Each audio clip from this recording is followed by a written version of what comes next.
La Ley 57 de 1887 se expide para unificar la legislación nacional, dado que antes de la Constitución de 1886 la República de Colombia era Estados Unidos de Colombia, es decir, que era federalista, y por tanto había materias en las que aún cada estado tenía su propia legislación. Este no era el caso del Código Civil, puesto que desde que fue promulgado en 1873 regía para todos los estados. Esta ley consta de 5 partes, una parte inicial que dicta los códigos de los estados a ser adoptados por toda la nación y después adiciones y reformas a algunos códigos adoptados. Entonces, esta sería la estructura. Primero, códigos adoptados y unificación de términos. Segundo, adiciones y reformas al Código Civil. Tercero, adiciones al Código de Comercio. Cuarto, adiciones y reformas al Código Penal. Y finalmente, adiciones y reformas al Código Judicial. Para ponernos en contexto, hay que anotar que antes el Código Judicial contenía lo referente a la organización judicial, el procedimiento civil y procedimiento penal. Ley 57 de 1887, abril 15, sobre adopción de códigos y unificación de la legislación nacional. El Consejo Nacional Legislativo decreta, artículo 1, regirán en la República 90 días después de la publicación de esta ley con las adiciones y reformas de que ella trata los códigos siguientes. El Civil de la Nación, sancionado el 26 de mayo de 1873. El de Comercio del extinguido Estado de Panamá, sancionado el 12 de octubre de 1869. Y el Nacional sobre la misma materia, edición de 1884 que versa únicamente sobre comercio marítimo. El Penal del extinguido Estado de Cundinamarca, sancionado el 16 de octubre de 1858. El Judicial de la Nación, sancionado en 1872 y reformado por la Ley 76 de 1873, edición de 1874. El Fiscal de la Nación y las leyes y decretos con fuerza de la ley relativo a la organización y administración de las rentas nacionales, y el Militar Nacional y las leyes que lo adicionan y reforman. Artículo 2. Los términos territorio, prefecto, Unión, Estados Unidos de Colombia, presidente del Estado, que se emplean en el Código Civil, se entenderán dichos con referencia a las nuevas entidades o funcionarios constitucionales según el caso lo requiera. Artículo 3.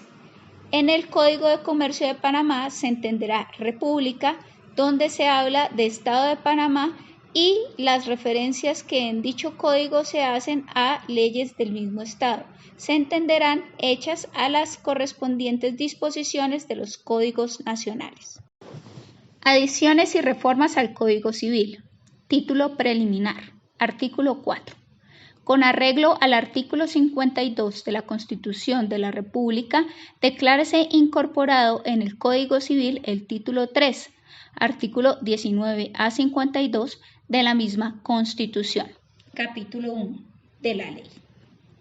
Artículo 5. Cuando haya incompatibilidad entre una disposición constitucional y una legal, preferirá aquella.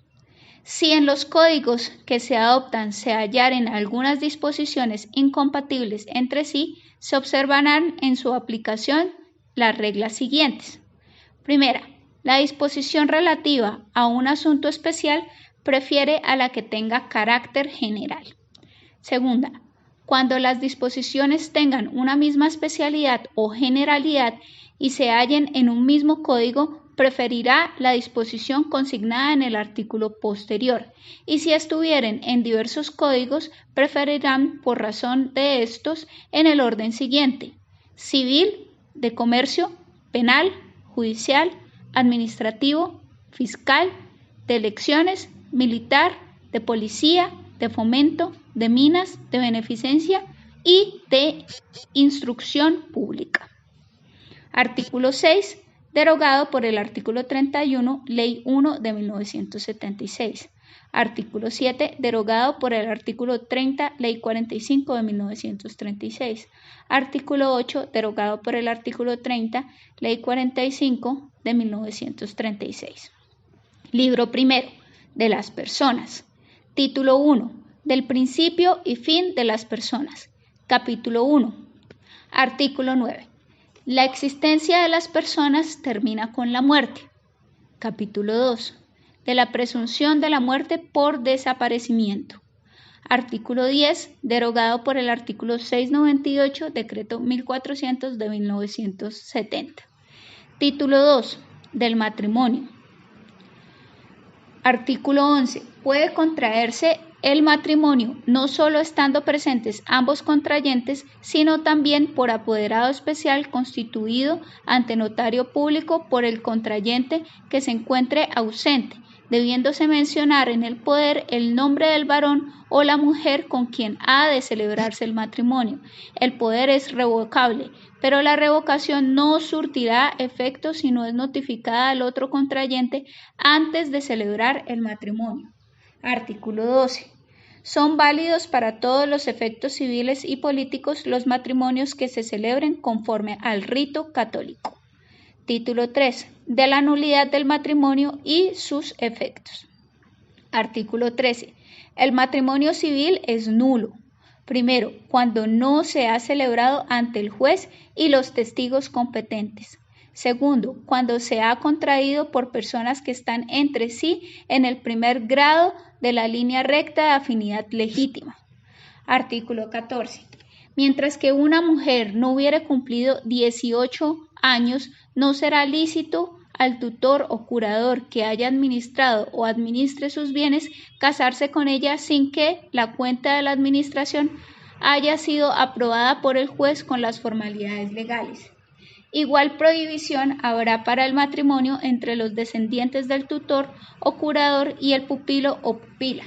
En consecuencia, los jueces no autorizarán los matrimonios en que se contravenga a lo dispuesto en este artículo. El hombre que se case católicamente mediante el impedimento expresado en este artículo quedará privado de la administración de los bienes de la mujer. Artículo 15. Las nulidades a que se contraen los números 7, 8, 9, 11 y 12 del artículo 140 del Código y el número 2 del artículo 13 de esta ley no son subsanables y el juez deberá declarar aún de oficio nulos los matrimonios que se hayan celebrado en contravención a aquellas disposiciones prohibitivas. Artículo 16.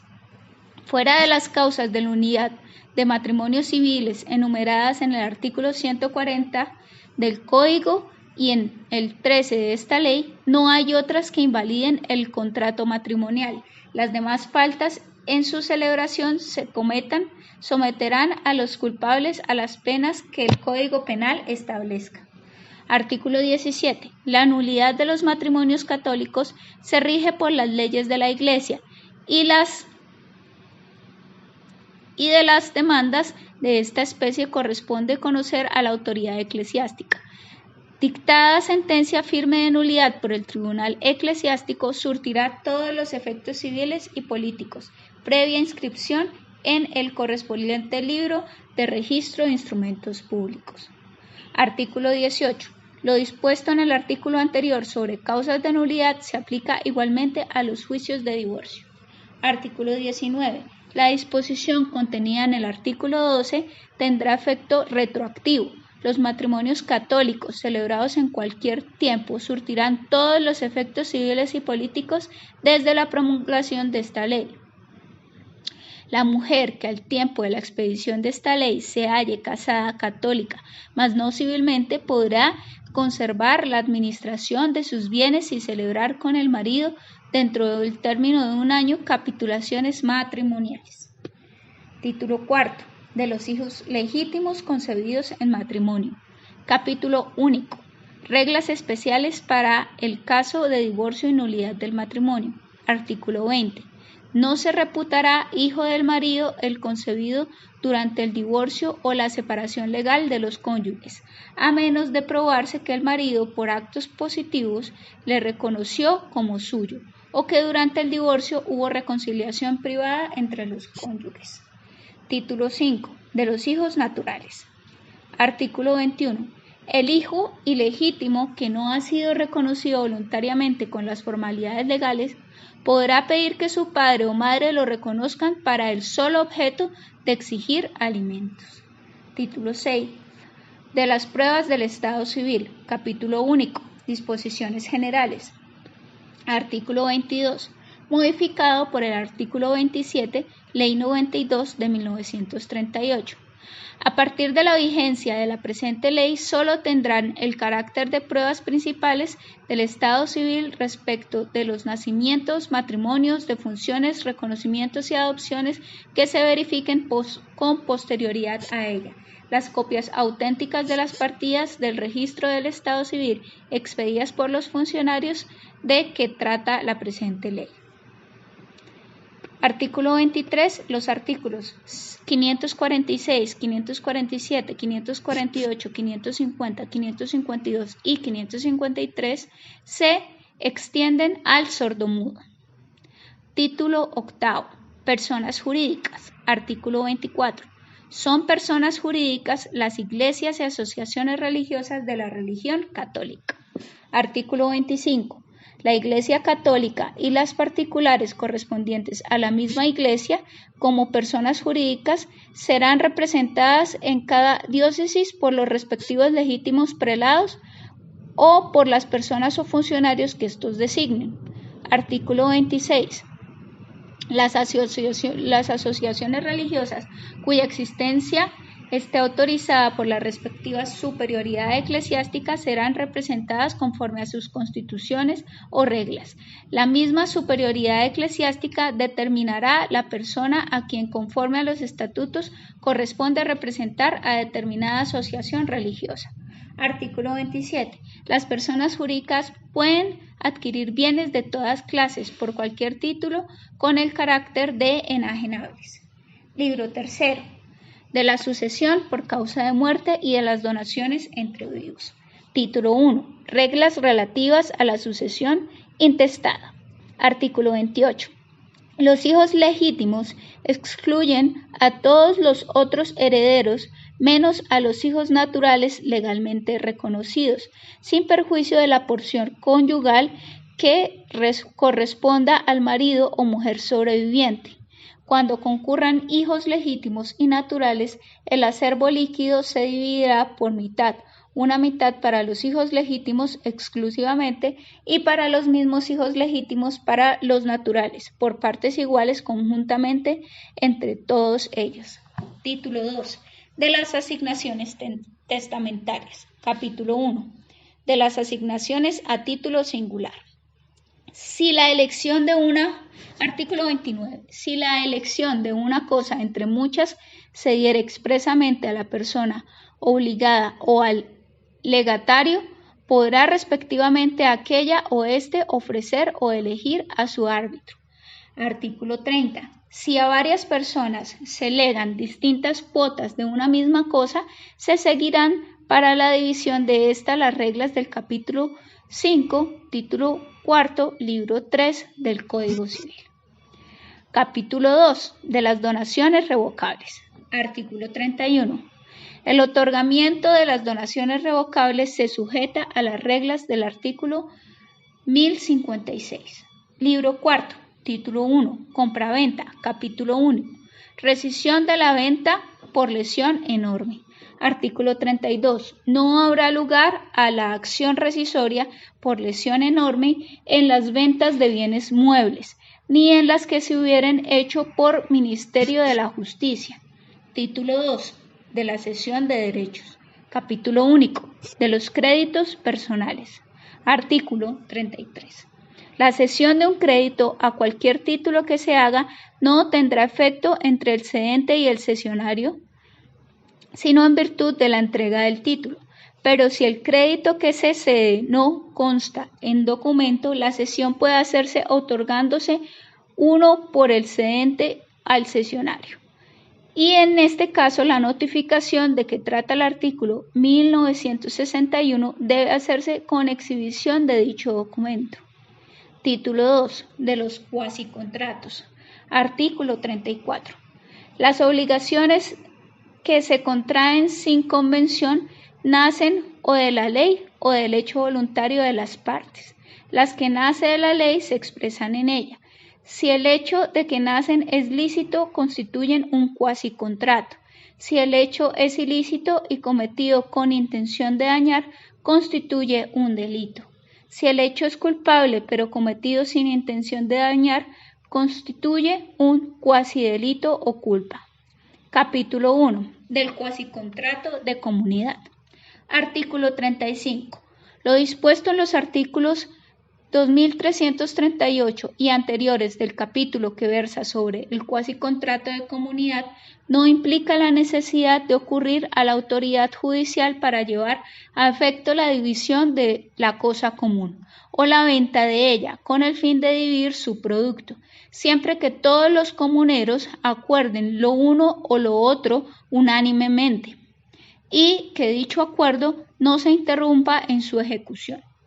Pero si entre los comuneros hubiere menores, se cumplirá lo que dispone el artículo 485 y además se someterá a la aprobación del juez la división practicada. En lo que dice relación con los intereses del menor, el juez para dictar el decreto respectivo tendrá en consideración las reglas que prescribe el artículo 2338 y podrá exigir las comprobaciones que estime necesarias. Cuando la división se refiera a bienes raíces, se hará constar en escritura pública. Título 4. Prelación de créditos. Artículo 36. En caso de prelación de crédito, la tendrán los instrumentos públicos sobre los instrumentos privados, y cuando estos hayan sido registrados o reconocidos judicialmente o protocolizados o figurado en juicio, tendrán preferencia sobre los demás documentos privados a contar desde la fecha del registro de la protocolización o del reconocimiento. Título 5. De notarios públicos. Artículo 37.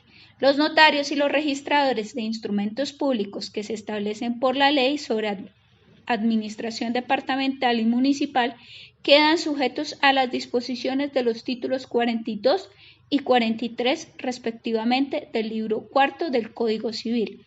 Las funciones que tienen carácter judicial y que en dichos títulos se atribuyen al prefecto o corregidor serán ejecutadas por el respectivo juez de circuito. Las que no teniendo dicho carácter se atribuyen al prefecto serán ejecutadas por los nuevos prefectos o autoridades que lo reemplacen, y las que atribuyen a los corregidores las ejercerán los respectivos alcaldes. Título 6. Del registrador de instrumentos públicos. Capítulo único. Libros que debe llevar el registrador y títulos, actos y documentos sujetos al registro. Artículo 38, derogado por el artículo 90, Decreto 1250 de 1970. Artículo 39. Todo juez que decrete el embargo de una finca raíz, aun cuando el auto no se haya notificado, lo hará saber al respectivo registrador de instrumentos públicos, por medio de un oficio escrito en papel común. En el oficio se copiará el auto de embargo y se expresará el juicio en que se decretó, el nombre de la finca, su situación y linderos, para que todo eso conste en la diligencia de registro. El registrador asentará la diligencia de embargo en el acto mismo en que reciba el oficio y luego lo devolverá al juzgado de su procedencia con nota al pie en que se exprese el folio del libro en que se sentó la diligencia de registro. Artículo 40. Cuando se ordene el desembargo de una finca raíz, se ordenará la cancelación de la respectiva diligencia de registro de embargo. Artículo 41. No se considerará embargada una finca raíz mientras no estuviera registrado en el auto de embargo. Artículo 42. Modificado por el artículo 2, Ley 38 de 1945. Todo juez ante quien se presente una demanda civil sobre el dominio u otro derecho real principal constituido sobre un inmueble o acerca de una universidad de bienes en que figuren inmuebles, ordenará que se tome razón de aquella en el libro de registro de demandas civiles. La orden de registro la dictará el juez en el mismo auto en que se acepte la demanda y la comunicare al registrador en el acto para que éste la inscriba inmediatamente. El juez, por medio de oficio escrito en papel común, hará saber al registrador lo siguiente: entre qué personas versa la demanda, el nombre de la propiedad inmueble, su situación y linderos. Verificada la inscripción por el registrador, se considerará en litigio la cosa para los efectos del artículo 1521 del Código Civil. Terminado el juicio por sentencia o desistimiento, el juez ordenará la cancelación de la inscripción. Artículo 43. El registrador de instrumentos públicos no registrará escritura alguna de enajenación ni anotará escritura en que se constituya hipoteca cuando el libro de registros de autos de embargo o en el de registro de demandas civiles aparezca registrado bien el auto que ordena el embargo de la finca que se quiere enajenar o hipotecar o bien la demanda civil de que se ha hablado. Artículo 44. El registrador gozará de los siguientes derechos: por extender las diligencias de registro de embargo o de demanda 40 centavos por cada una, por la cancelación de una de dichas diligencias 20 centavos, por la certificación relativa a una de dichas diligencias 40 centavos. Disposición final. Artículo 45. Deróganse los artículos 10, 24, 51, 60, 94, 114, 139, 146, 147, 318, 328, 329, 332, 643, 644, 645, 647, 651, 1045, 1151, 1182, 1197, 1949, 2302 y 2598 del Código, y los incisos segundo del artículo 52, segundo del artículo 105, los marcados con los números cuarto y 10, 13 y 14 del artículo 140, el inciso que sigue al marcado con el número 14 en el mismo artículo 140 y el inciso primero del artículo 1175, todos del código de que se trata, el Código Civil.